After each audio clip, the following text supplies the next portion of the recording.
রাম মন্দিরে বসানো হলো সোনার প্রবেশদ্বার, যার দৈর্ঘ্য 12 ফুট। আর মন্দির উদ্বোধনের দিন তৈরি হবে 7000 কেজি রাম হালুয়া। আগে হ্যাঁ, ঠিকই শুনেছেন। আগামী 22শে জানুয়ারি রাম মন্দিরের উদ্বোধন, আর ওই দিনেই রামলালার প্রাণ প্রতিষ্ঠাও। আর তার সাথেই সেজে উঠেছে রাম জন্মভূমি। উদ্বোধনী অনুষ্ঠানের আগেই মন্দিরে বসানো হলো সোনার দরজা। আর আগামী 3 দিনের মধ্যে মন্দিরের অন্দরমহলে আরও 13টি সোনার দরজা বসানো হবে বলে জানা গেছে উত্তরপ্রদেশের মুখ্যমন্ত্রীর দফতর থেকে। রাম মন্দিরে মোট 44টি দরজা এবং 392টি স্তম্ভ রয়েছে। মন্দির জুড়ে 5টি মণ্ডপ রয়েছে, নৃত্য, রং, সভা, প্রার্থনা এবং কীর্তন। মন্দিরের প্রবেশদ্বারের সামনে রয়েছে হনুমান, হাতি এবং গরুড়ের মূর্তি। অযোধ্যায় মন্দির নির্মাণের দায়িত্বপ্রাপ্ত শ্রী রাম জন্মভূমি তীর্থক্ষেত্র ট্রাস্ট সূত্রে খবর যে সোনার দরজাটি বসানো হয়েছে তার কারুকাজ নজরে পড়ার মতন। দরজার মধ্যভাগে দুদিকে 2টি হাতি এমন ভঙ্গিমায় রয়েছে যা দেখলে মনে হয় হাতি দুটি দর্শনার্থীদের স্বাগত জানাচ্ছে। দরজার উপরিভাগে তাকালে দেখা যায় দুদিকে 2 ব্যক্তি হাত জোড় করে দাঁড়িয়ে রয়েছে। আর দরজার নিচের দিকে বর্গাকৃতি এলাকায় রয়েছে নানা ধরনের কারুকার্য। 12 ফুট উঁচু এবং 8 ফুট চওড়ায় দরজাটি মন্দিরের গর্ভগৃহের উপর তলায় বসানো হয়েছে। মন্দিরের স্তম্ভগুলি জুড়ে আঁকা রয়েছে নানা দেবদেবীর প্রতিমূর্তি। উত্তরপ্রদেশের মুখ্যমন্ত্রী যোগী আদিত্যনাথ 22শে জানুয়ারি রাজ্য জুড়ে স্কুল এবং কলেজে ছুটি ঘোষণা করেছেন।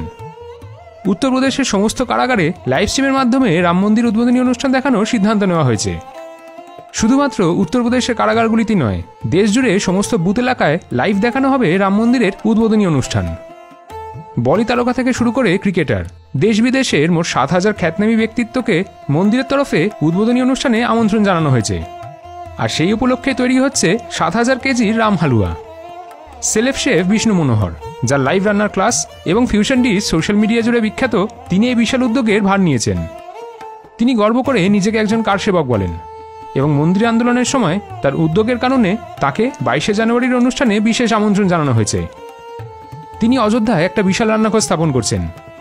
একটি ক্রেন 1400 কেজি ইস্পাতের কড়াই 10 ফুট বাই 10 ফুটের পরিধির মধ্যে উত্তোলন করবে এবং হালুয়া নির্বিঘ্ন গরম করার জন্য তার কেন্দ্রে একটা লোহার বৃত্তিকার প্রলেপ দেবে।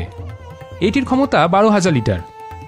প্রসাদ উপাদানের জন্য প্রয়োজন 900 কেজি সুজি, 1000 কেজি পরিশুদ্ধ ঘি, 1000 কেজি চিনি, 2000 লিটার দুধ, 2500 লিটার জল, 300 কেজি বাদাম এবং 75 কেজি এলাচ গুঁড়ো। এই প্রসাদ রান্নার খুন্তির ওজন প্রায় 12 কেজি। 1.5 লাখেরও বেশি ভক্তকে 7000 কেজি প্রসাদ খাওয়ানোর মাধ্যমে অযোধ্যায় ইতিহাস তৈরি করার সিদ্ধান্ত নিয়েছেন বিষ্ণু মনোহর। এই প্রসাদ তিনি রামলালা এবং রাম মন্দিরের ভক্তদের জন্য তৈরি করবেন। শুধু দেশের মানুষই নয়, জানা যাচ্ছে প্রায় 53টা দেশ থেকে 100 জনের মতন বিশেষ অতিথিদের আসার কথা রয়েছে সেদিনই। আর এদের মধ্যে অন্যতম হলেন ডক্টর ভারত বড়াই, যিনি মার্কিন যুক্তরাষ্ট্রের একজন ক্যান্সার বিশেষজ্ঞ। জানা যায় 2014 সালে যখন আমেরিকা সরকার বর্তমান প্রধানমন্ত্রী শ্রী নরেন্দ্র মোদীকে ভিসা দিতে নাকচ করেছিল, তখনই ভারত বড়াই একাই উদ্যোগ নিয়েছিলেন এবং প্রায় 650 প্রবাসী ভারতীয়কে ভারতে নিয়ে এসে ভোটের প্রচার করেন। শুধু তাই নয়, তার জন্যই নাকি ভারত এবং ইসরায়েলের সম্পর্ক আরও দৃঢ় হয়েছে। এর সাথে সাথে আরও 2 জনের কথা না বললেই নয়। রাম মন্দির উদ্বোধনের দিন আমন্ত্রণ পাঠানো হয়েছে বাবরি মসজিদের অন্যতম আবেদনকারী ইকবাল আনসারি এবং মোহাম্মদ হাবিবকেও, যিনি রাম মন্দির আন্দোলনে অংশ নিয়েছিলেন। ভগবান রাম চিরকালই একতাকে গুরুত্ব এবং প্রাধান্য দিয়েছেন। সেই বার্তাকেই পৌঁছানোর জন্য এমন উদ্যোগ নেওয়া হয়েছে বলে জানা গেছে মন্দির কর্তৃপক্ষের তরফে। তাহলে এক বাক্যে বলাই যায় যে যত দিন এগিয়ে আসছে ততই নতুন করে অবাক করে তুলছে এই অভিনব উদ্যোগগুলো। কি তাই তো? আপনাদের কি মনে হয় জানাতে ভুলবেন না কমেন্ট করে। নানা বিষয়ের উপর ভিডিও দেখতে হলে এই পেজটি ফলো করুন।